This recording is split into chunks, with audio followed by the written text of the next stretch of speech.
Hey guys, we got a treat today. We have Anders 2011 LML Duramax in the shop here, and among all the other things that we're doing to this truck, we are giving it the FASS fuel treatment. We're dropping in a 165 gallon per hour signature series pump. We have the whole thing laid out, and on top of the pump, we are adding the new FASS Connect data monitoring system. Let's get into it.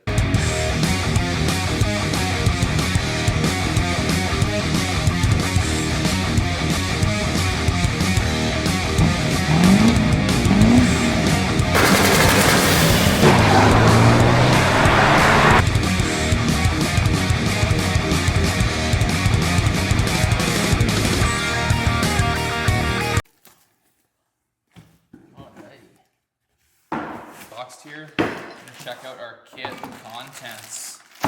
Remember guys, when you're doing one of these kits, always register for your warranty. Sticker, there you go.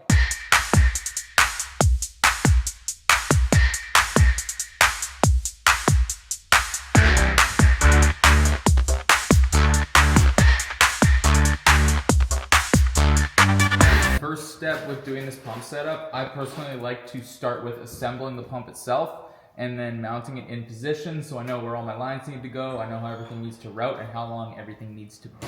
So I'm going to assemble this pump. I got the fittings on it already. I'm going to throw the filters on. The filters show you on the filter the position that it's supposed to go on the pump, so there's no confusion there. Makes it really straightforward and really easy. Now that we got our pump assembled, this is our feed from the tank into the filters, this is to our engine, and this is our return.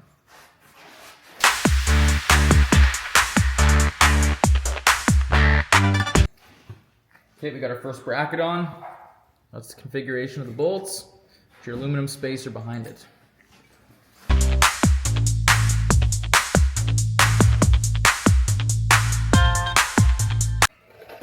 Alright guys, now that we have the pump placed, we're going to hook up our first and our easiest line.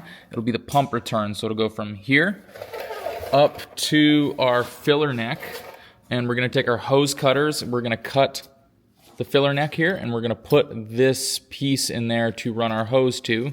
So our hose will run to this, and we'll use the kit supplied hose clamps, and there's another little clamp up there as well, so we'll probably have a line go from here and wrap around up to here.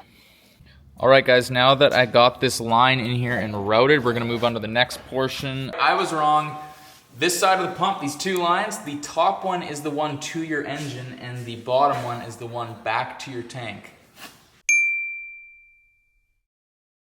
We got our yellow clip on our hose here, and we're going to roll under the truck to the front of the fuel tank and hook this on to the feed connection going up to the engine. Once we get that one on there, what we're going to do is we're going to take the remainder of our fuel line and we're going to go from our 90 degree on the other side of the pump, so our feed to our FASS pump, and we're going to go onto the plastic clip at the front of the fuel tank using this line here.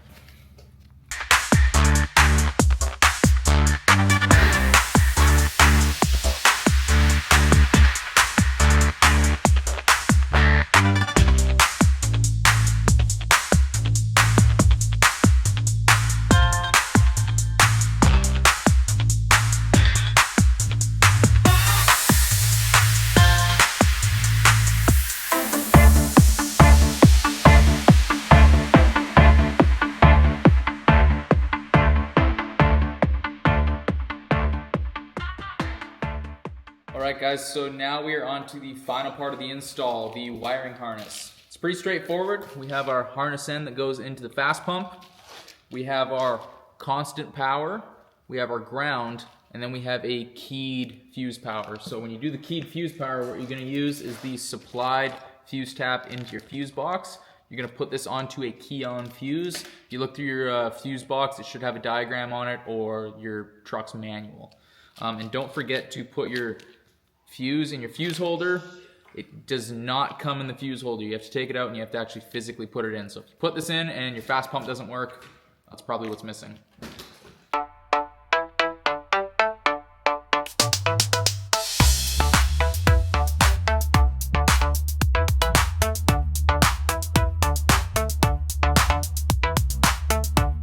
Now that our wiring harness is pulled along the frame and up past the firewall, we are going to address the wiring under the hood. One thing I forgot to mention is the relay.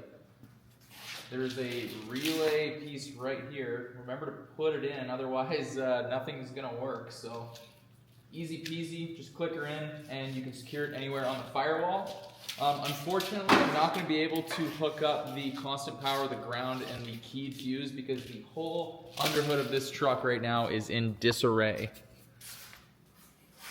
We're still working on getting the cab swapped back on. So, I'll reiterate. Constant power, ground, and keyed on fuse.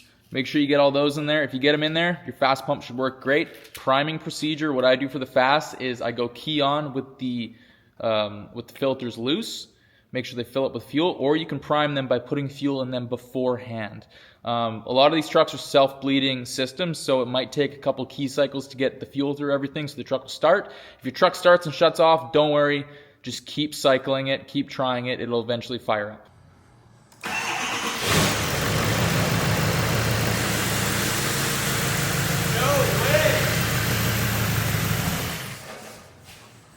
It'll do that, yeah.